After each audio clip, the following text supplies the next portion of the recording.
So நம்ம போன வீடியோல VLANனா என்ன அப்படின்னு பார்த்தோம். அதுக்கப்புறம் VLANோட அட்வான்டேஜஸ் என்ன அப்படின்றத டிஸ்கஸ் பண்ணோம். அதன் மூலமா வந்து எப்படி வந்து ஒரு VLANஸ் கிரியேட் பண்ணி ஒரு பெரிய நெட்வொர்க்க சின்ன சின்ன செக்மென்ட்டா பிரிக்கிறது மூலமா எப்படி வந்து performance of the network improve பண்ண முடியும். ப்ராட்காஸ்ட் அவாய்ட் பண்ணி. அதே மாரி வந்து எப்படி வந்து இது செக்யூர்டா நமக்கு ஹெல்ப் பண்ணுது. செக்யூரா இருக்க வைக்குது நெட்வொர்க்க அப்படின்றத புரிஞ்சுக்கிட்டோம். ஃபாலோயிங் டூ தட் இந்த வீடியோல டிஃபால்ட் VLAN அப்படின்னா என்னன்னு பார்க்கலாம். ஓகே.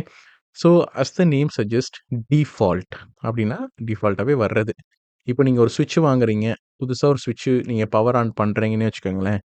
எந்த ஒரு புது ஸ்விட்ச்சா இருந்தாலும் பை டிஃபால்ட்டாவே அந்த ஸ்விட்ச்ல ஒரு VLAN இருக்கும். அதுதான் டிஃபால்ட் VLAN.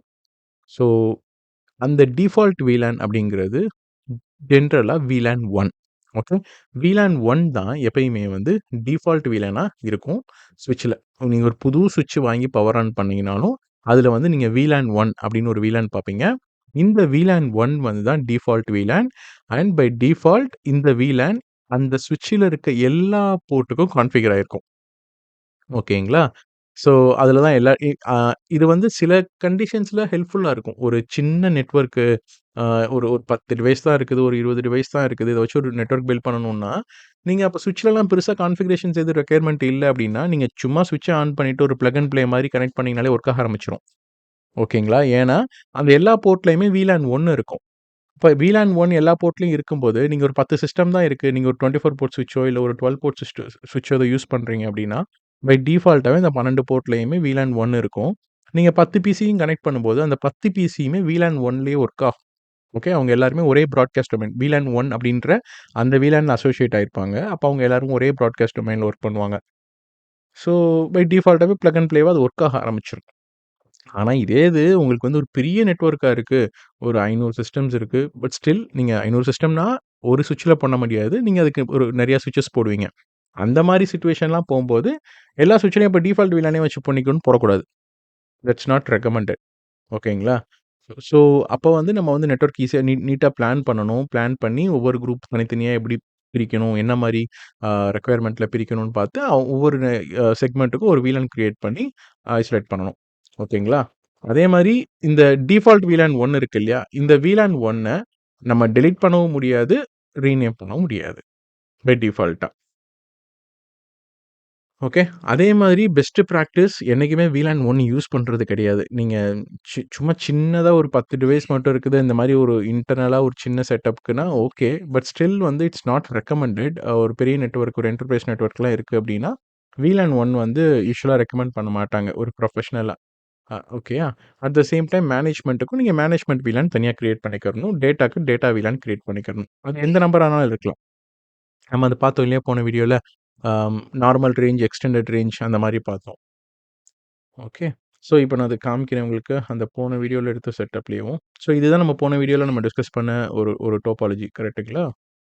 ஸோ, இப்போ போன வீடியோல நம்ம வந்து அ அதே மாரி இன்னொரு முக்கியமான காரணம், நான் போன வீடியோல காமிச்சேன் இல்லையா? பிராட்காஸ்ட் வந்து நீங்க எது போட்டாலும் எல்லாத்துக்குமே பிராட்காஸ்ட் ஆச்சுன்னு. என்ன ரீசன்னா, பை டிஃபால்ட்டாவே எந்த ஒரு ஸ்விட்ச்லயுமே எல்லா போர்ட்லயுமே VLAN 1 இருக்கும். அப்ப இந்த டிவைஸஸ் எல்லாமே VLAN 1ல அசோசியேட் ஆயிருக்கதால, இவங்க எல்லாருமே ஒரே பிராட்காஸ்ட் டொமைன்ல இருக்காங்கன்னு அர்த்தம். அதனால தான் வந்து அந்த பிராட்காஸ்ட் ஜாஸ்தியாச்சு. அத ஓவர் கம் பண்றதுக்கு தான் தனித்தனி VLAனா பிரிச்சுக்கிறோம். ஓகே. 1 யூஸ் பண்ண எல்லா போர்ட்லயும் 1 யூஸ் பண்றதுக்கு பதிலா, மேபி இங்க 10ன்னு ஒண்ணு இது யூஸ் பண்ணலாம். இங்க 20ன்னு ஒண்ணு யூஸ் பண்ணலாம். இதுக்கு 30ன்னு ஒண்ணு யூஸ் பண்ணலாம். இத நம்ம அடுத்த வீடியோல நான் காமிக்கிறேன் உங்களுக்கு எப்படின்னு. இந்த வீடியோல நான் டிஃபால்ட் VLAN மட்டும் காமிக்கிறேன். இப்போ இதுதான் ஸ்விட்ச் அப்படின்னா, ஆ okay. I'll just wait for this. Okay. So, இப்போ எனேபிள் குடுத்துட்டு பார்த்தீங்க அப்படின்னா, ஆ இப்போ இது இது வந்து பார்த்தீங்கன்னா 24 போர்ட் 24 போர்ட் ஈத்தர்நெட் போர்ட்டும் 2 ஜிகாபிட் ஈத்தர்நெட்டும் இருக்கும்னு நெனைக்கிறேன் இந்த ஸ்விட்ச்ல. ஷோ ஐபி இன்டர்ஃபேஸ் பிரீஃப் இங்க பாருங்க. மொத்தம் 24 போர்ட் இருக்கு. ஓகேயா? இது இன்னும் கொஞ்சம் மேக்ஸிமைஸ் பண்ணா, மொத்தம் 0/1லேருந்து 0/24 லைக் 24 ஃபாஸ்ட் ஈத்தர்நெட் போர்ட்டும் 2 ஜிகாபிட் ஈத்தர்நெட் போர்ட்டும் இருக்கு. இங்க பாருங்க. VLAN 1ன்னு ஒண்ணு இருக்கா? பை டிஃபால்ட்டாவே இது இருக்கும். ஓகே. ஸோ, இப்போ ஷோ இன்டர்ஃபேஸ் ஸ்டேட்டஸ் குடுத்தீங்கன்னு வச்சுக்கோங்க.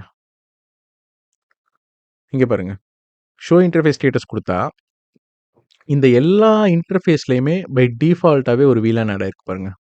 எந்த இன்டர்ஃபேஸ் பார்த்தாலும் டிஃபால்ட்டா ஒரு VLAN இருக்கும். மேபி நீங்க மேனுவலா ஒரு VLAN கான்ஃபிகர் பண்றீங்க. வேற வேற போர்ட்ல வேற வேற கான்ஃபிகர் பண்ணீங்கன்னா, அப்ப சேஞ்ச் ஆகும். ஆனா, ஒரு புது ஸ்விட்ச்சு நீங்க பர்ச்சேஸ் பண்ணீங்கனாலும் சரி, இல்ல எந்த ஒரு ஸ்விட்ச்ல டிஃபால்ட்டா எடுத்து பார்த்தீங்கன்னா, இந்த VLAN 1 அப்படிங்கிறது எல்லா போர்ட்லயும் அசோசியேட் ஆயிருக்கும். அதனால தான் இந்த VLAN 1 டிஃபால்ட் VLANன்னு சொல்லுவாங்க. இந்த டிஃபால்ட் VLAN எல்லா போர்ட்லயும் இருக்கும். ஓகே. இப்படி ஒண்ணு செக் பண்ணலாம். இன்னொன்னு வந்து நீங்க இன்னொரு கமாண்ட் இருக்கு. ஷோ VLAN பிரீஃப் அப்படின்னு குடுத்தீங்க அப்படின்னா, இங்க பாருங்க இந்த ஸ்விட்ச்ல இருக்க எல்லா VLAN இன்ஃபர்மேஷன்ஸ் குடுக்கும்.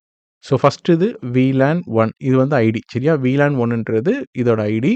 இதோட நேம் வந்து டிஃபால்ட். இது நம்ம ஒண்ணும் கிரியேட் பண்ணல. அதுவே டிஃபால்ட்டா இருக்கு. இது ஆக்டிவ் ஸ்டேட்ல இருக்கு. அண்ட் இது எந்தெந்த போர்ட்லாம் இருக்குன்னு பார்த்தீங்கன்னா, எல்லா போர்ட்லயுமே இந்த VLAN 1 இருக்கு அப்படின்னு சொல்றாங்க. ஒருவேளை இப்ப நீங்க வேற வேற VLAN கிரியேட் பண்ணீங்க 10, 20, 13 கிரியேட் பண்ணீங்கன்னா, யூ வில் சீ லைக் ஒண்ணுக்கு அப்புறம் 20, 30, 40 அந்த மாரி நம்ம கிரியேட் பண்ற VLANலாம் காமிக்கும். அத வேற வேற போர்ட்டுக்கு அசோசியேட் பண்ணா, அந்த போர்ட்டோட இன்ஃபர்மேஷன்ஸும் காமிக்கும். ஆனா, பை டிஃபால்ட்டா இந்த VLAN 1ன்றது கிரியேட் ஆயிரும். அது இந்த போர்ட்டுக்குலாம் அசோசியேட் ஆயிருக்கு. அதனால தான் இதுக்கு பேரு டிஃபால்ட் VLAN. அண்ட் ஆல்சோ நான் போன வீடியோல சொன்னேன் இல்லையா? நீங்க ஒரு 4 VLAN மட்டும் ரிசர்வ்டு VLANன்னு சொல்லுவோம். 1002லிருந்து 1005 வரைக்கும்ன்னு சொல்லிட்டு இந்தா இருக்கு பாருங்க. இதுவுமே வந்து நீங்க ஒரு ஸ்விட்ச் வாங்கும்போதே பை டிஃபால்ட்டாவே இதுல இருக்கும். ஸோ இது ரிசர்வ்டு VLAN. இது வந்து டிஃபால்ட் VLAN கிடையாது. டிஃபால்ட் VLANன்னா VLAN 1 தான் டிஃபால்ட் VLAN. ஓகேங்களா? ஃபைன். அதே மாதிரி இது வந்து பிளக் அண்ட் பிளே மாதிரி யூஸ் பண்றதுக்கு யூஸ் பண்ணிக்கலாம். ஆனா பெரிய நெட்வொர்க்ல யூஸ் பண்றீங்க, ஒரு ப்ரொஃபஷனலா பண்ண போறீங்க அப்படின்னா, it's always recommended not to go with VLAN 1. நம்ம தான் வந்து பிளான் பண்ணணும். தனித்தனி VLAN-ஆ. ஸோ நம்ம அடுத்த வீடியோல என்ன பண்ணலாம்னா, இப்போ கரண்ட்டா இப்ப எல்லா போர்ட்லயுமே ஒரே VLAN-ல இருக்கா? அதாவது இந்த என்டையர் நெட்வொர்க்குமே ஒரே VLAN 1ல இருக்கு. நான் இப்போ அடுத்த வீடியோல இது எப்படி வந்து ஒவ்வொன்னையும் தனித்தனி VLAN-ஆ செக்ரிகேட் பண்றது? எப்படி ஒவ்வொரு இதையும் தனித்தனி VLAN-க்கு கீழ ஒரு VLAN-அ கான்ஃபிகர் பண்ணி எப்படி இவங்க எல்லாத்தையும் தனித்தனியா கொண்டு வரதுன்றத காமிக்கிறேன்.